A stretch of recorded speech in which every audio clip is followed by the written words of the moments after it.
आज हम राजीव मल्होत्रा की किताब इंद्राज नेट के कुछ खास तर्कों को समझने की कोशिश करेंगे। ये किताब हिंदू धर्म की परिभाषा पर एक बहुत बड़ी बौद्धिक बहस के बारे में है, जिसे इंद्र के जाल एक पुराने रूपक के जरिए समझाया गया है। ये सवाल सुनने में ही कितना चौंकाने वाला लगता है ना? पर यही वो सवाल है जो एक बहुत ही गहरे अकादमिक टकराव के बिल्कुल सेंटर में है। और पता है, ये पूरी कहानी एक पर्सनल अनुभव से शुरू होती है, जिसने लेखक को ये पूरा तर्क लिखने पर मजबूर कर दिया। लेखक 2012 में हुए American academy of religion conference का एक किस्सा बताते हैं। वो कहते हैं कि वो उनके लिए एक वेकअप कॉल जैसा था। वहां कुछ स्कॉलर्स ने उन पर एक झूठी और सच कहूं तो खतरनाक विचारधारा फैलाने का आरोप लगा दिया था। तो चलिए इस मामले की तह तक जाते हैं। आखिर ये तर्क है क्या, जिसका लेखक जवाब दे रहे हैं? तो ये थीसिस कहती है कि आज हम जिस हिंदू धर्म को जानते हैं, वो कोई हजारों साल पुरानी परंपरा नहीं, बल्कि उसका असली रूप तो औपनिवेशिक काल में, मतलब अंग्रेजों के जमाने में गढ़ा गया था। इस तर्क के मुताबिक इस मॉडर्न वर्जन ने कुछ चुनिंदा चीजों पर तो बहुत जोर दिया, लेकिन साथ ही साथ पश्चिमी आइडियाज को भी इसमें मिला दिया। ऐसा क्यों किया? ताकि एक नया सुसंगत विश्व धर्म बनाया जा सके, और इस प्रक्रिया में इसकी जो असली पहचान थी वो कहीं खो गई। एक बहुत ही प्रभावशाली आर्टिकल का ये कोटेशन इस थीसिस के तेवर को साफ साफ दिखाता है। मतलब ये कितना भड़काऊ और कितना ज्यादा चैलेंजिंग है। लेखक इस विचार की जड़ों तक जाते हैं। वो बताते हैं कि कैसे दशकों से कुछ बड़े बड़े अकादमिक विद्वानों के नेटवर्क के जरिए ये आइडिया फला फूला है। हर कोई अपने से पहले वाले के काम पर अपनी इमारत खड़ी करता गया। तो इस तीखी आलोचना के जवाब में लेखक हिंदू धर्म की एकता को समझने के लिए एक बिल्कुल ही अलग मॉडल पेश करते हैं। ये एक बहुत ही पुराना और खूबसूरत मेटाफर है। लेखक इसी का इस्तेमाल करते हैं एक अलग तरह की एकता को समझाने के लिए। एक ऐसी एकता जो सेंट्रलाइज्ड नहीं है, बल्कि विकेंद्रीकृत है, और जिसमें हर हिस्सा दूसरे से गहराई से जुड़ा हुआ है।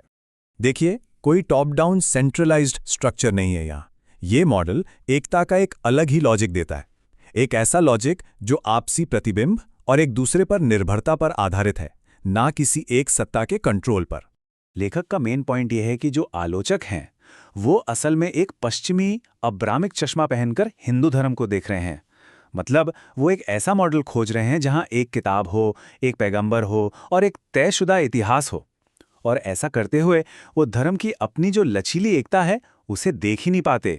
तो अब सवाल ये उठता है कि परिभाषा की ये पूरी बहस असल में इतनी जरूरी क्यों है? लेखक के मुताबिक ये सांस्कृतिक विलय यानी कल्चरल एब्जॉर्प्शन की एक बहुत ही महीन प्रक्रिया से जुड़ा है। वो हिंदू धर्म की तुलना इंटरनेट से करते हैं। जैसे इंटरनेट एक लचीला, हमेशा विकसित होने वाला सिस्टम है, पर उसे भी उन चीजों को बाहर करना पड़ता है जो उसके बेसिक स्ट्रक्चर के लिए खतरा हैं। लेखक का तर्क है कि हिंदू धर्म की एकता को कमजोर करने से उसके योगदानों को पचाना आसान हो जाता है। मतलब उसकी चीजों को अपना लेना और फिर ये मानना ही नहीं कि वो कहां से आईं। जरा योग के बारे में सोचिए।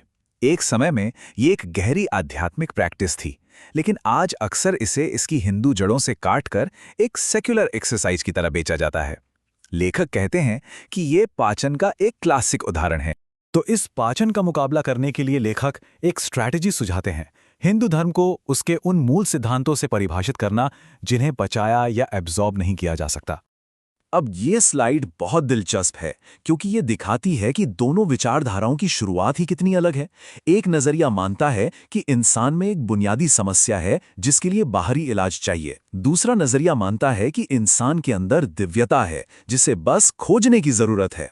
लेखक इन कॉन्सेप्ट्स को पॉइजन पिल्स यानी जहरीली गोलियां कहते हैं। क्यों? क्योंकि उनका तर्क है कि इन्हें अब्राहमिक धर्मशास्त्र में मिलाया नहीं जा सकता, जो अक्सर एक बाहरी उद्धारकर्ता पर निर्भर करता है। कर्म और पुनर्जन्म की वजह से जिम्मेदारी व्यक्ति पर आ जाती है, जिससे किसी बाहरी मुक्तिदाता की जरूरत कम हो जाती है। और इस तरह ये हिंदू धर्म की अपनी अलग पहचान की रक्षा करते हैं। तो अंत में नव हिंदुवाद पर यह बहस सिर्फ हिंदू धर्म के बारे में नहीं है। ये सभी धर्मों और संस्कृतियों के लिए एक बुनियादी सवाल खड़ा करती है। विकास और अपनी पहचान को खो देने के बीच की वो महीन रेखा आखिर है क्या?